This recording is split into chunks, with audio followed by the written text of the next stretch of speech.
Assalamualaikum warahmatullahi wabarakatuh. Sastro Jendro dalam kehidupan sekarang. Lengkapnya Sastro Jendro Hayuningrat Pangruwating Diyu.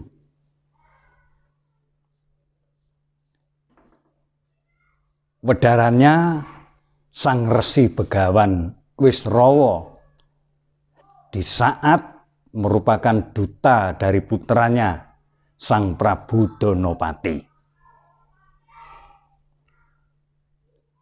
Ringkes cerita,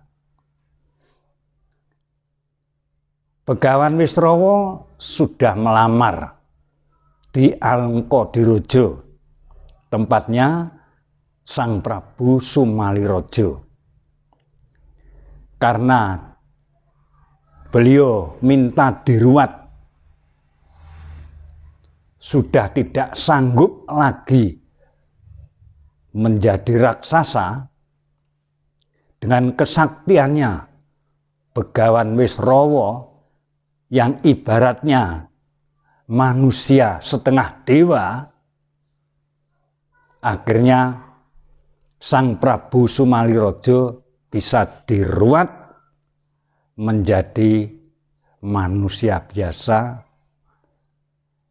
ganteng, bagus, dan tetap bertahta di kerajaan Alengkadirojo.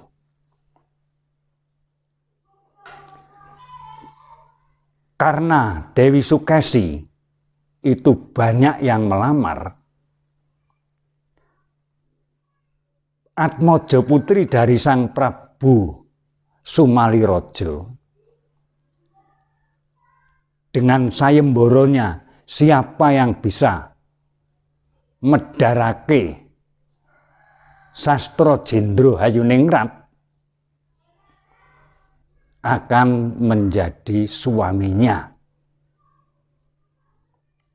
Akhirnya Begawan Wisrawa dipersilahkan oleh Sang Prabu Sumalirojo untuk menemui Dewi Sukesi. Akhirnya Begawan Wisrawa bertemu dengan Dewi Sukesi di dalam taman yang ada hanya mereka berdua, yaitu Begawan Wisrawa dan Dewi Sukesi. Dewi Sukesi wanita yang cantik. Sang putri sangat cantik. Setelah bertemu dengan Begawan Wisrawa, akhirnya Begawan Wisrawa memberikan andaran tentang Sastro Jendro Hayuningrat. Dewi Sukesi dengan tenang dia mendengarkan dan menghayati apa yang disampaikan oleh Sang Resi Begawan Wisrawa yang sangat wicaksana. Di situ setelah sampai pungkasan, akhirnya Dewi Sukesi nglumpruk tanpa daya di dalam pepangkoning Begawan Wisrawa. Dewi Sukesi menyerahkan seluruh tubuhnya kepada Begawan Wisrawa. Wanita yang cantik itu pasrah dengan Begawan Wisrawa. Tapi Begawan Wisrawa ingat bahwa kedatangan ke taman ini atas duta dari putranya Sang Prabu Danapati. Sukesi menolak. Di dalam sayembara, siapa yang bisa medarkan, yang bisa menguraikan tentang Sastro Jendro Hayuningrat, itulah yang menjadi suaminya Dewi Sukesi. Begawan Wisrawa tidak bisa berkutik. Pada saat Dewi Sukesi berada dalam pangkonannya Begawan Wisrawa, jeroning sepi, jeroning peteng, sing ana mung lali. Di situ Begawan Wisrawa tidak merasakan bahwa beliau merupakan duta, karena Dewi Sukesi sudah pasrah bongkoan kepada Begawan Wisrawa dan menolak untuk dinikahi oleh Sang Prabu Danapati. Karena yang bisa medarkan Sastra Jendra Hayuningrat adalah Sang Resi Begawan Wisrawa yang sungguh-sungguh manusia setengah dewa, manusia yang wicaksana. Akhirnya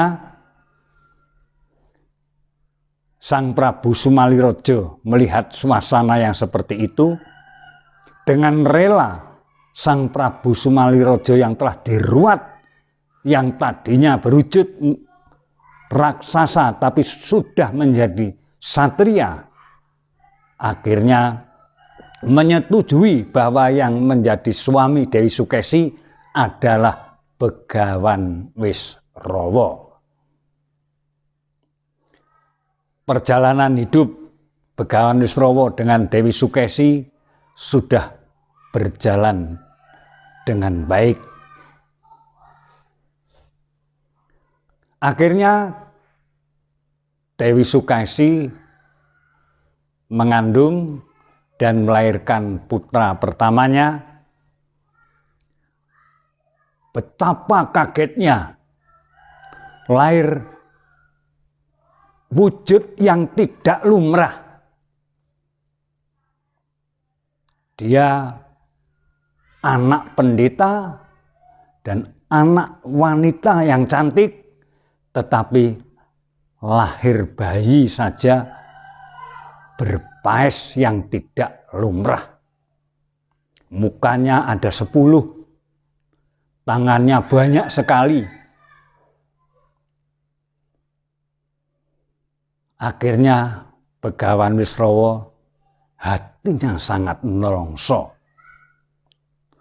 Betapa kutukan dewa kepada Begawan Wisrawa, seorang pendeta, seorang resi yang ahli filsafat, ternyata terhukum oleh dewa.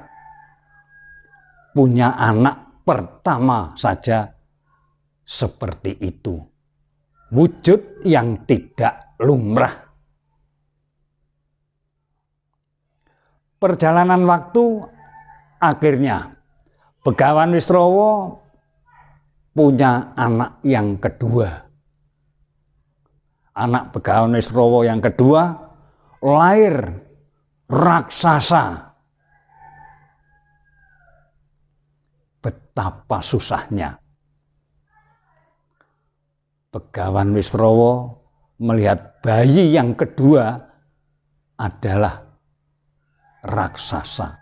Bayi yang pertama telah diberi nama Rahwana, bayi yang kedua wujud raksasa diberi nama Kumbakarna.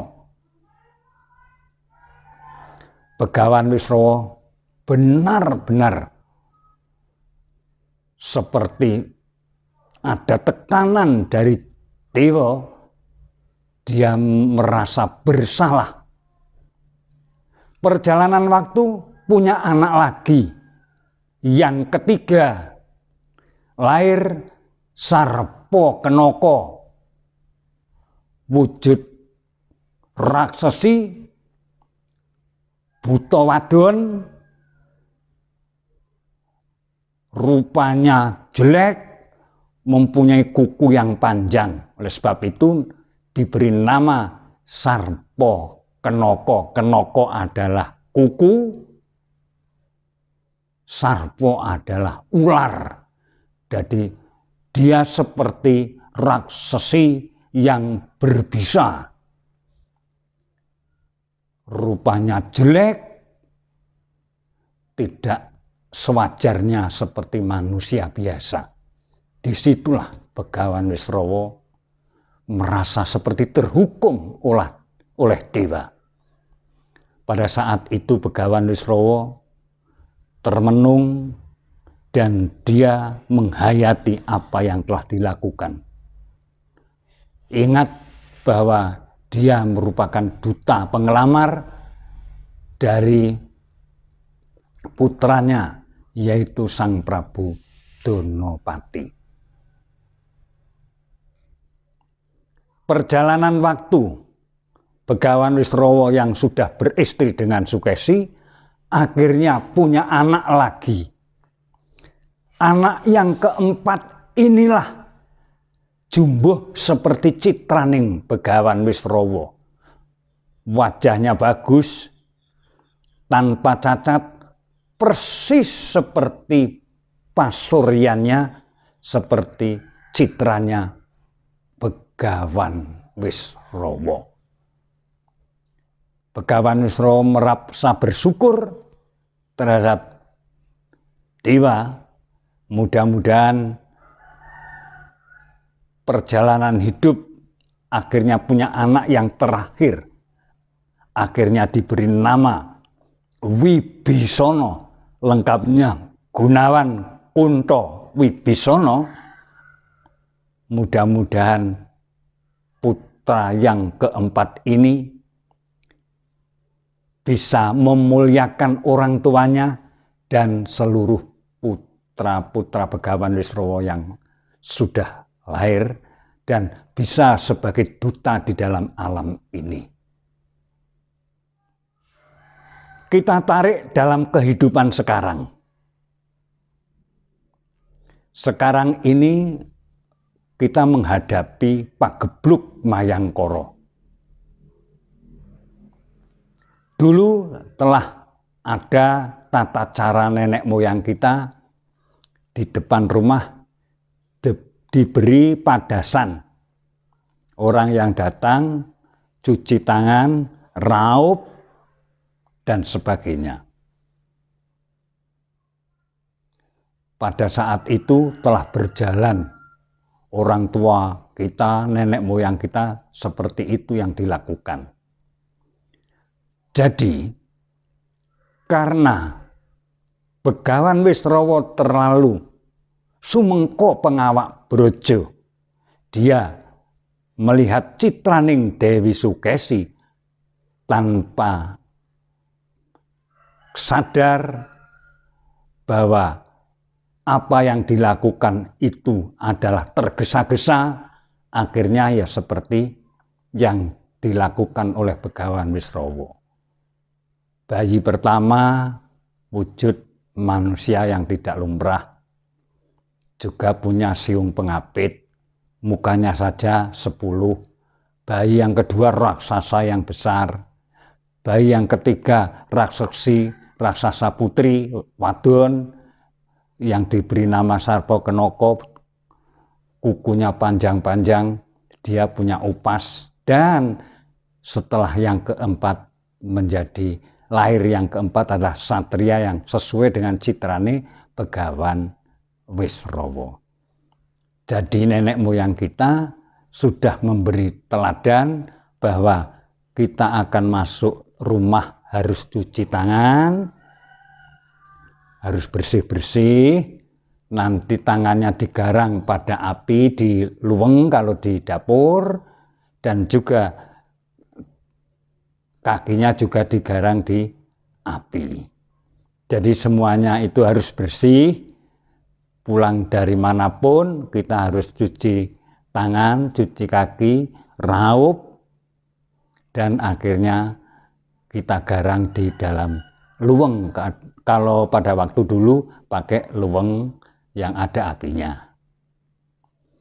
Semoga dengan adanya Sastro Jendro dari Begawan Wisrawa ini akan membawa dampak positif dalam kehidupan manusia sekarang, bahwa dulu pun juga sudah diadakan dengan pakai padasan, sekarang harus lebih praktis.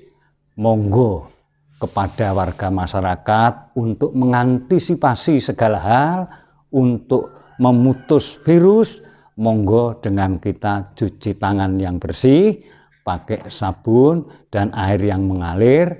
Setelah itu akan digarang di luweng, kalau masih ada luweng ya enggak masalah. Kalau mungkin kalau sekarang sudah jarang kita menemukan luweng seperti tempo dulu. Mudah-mudahan apa yang kita sampaikan bisa diterima oleh para pandemen YouTube kami. Sekian, terima kasih. Wassalamualaikum warahmatullahi wabarakatuh.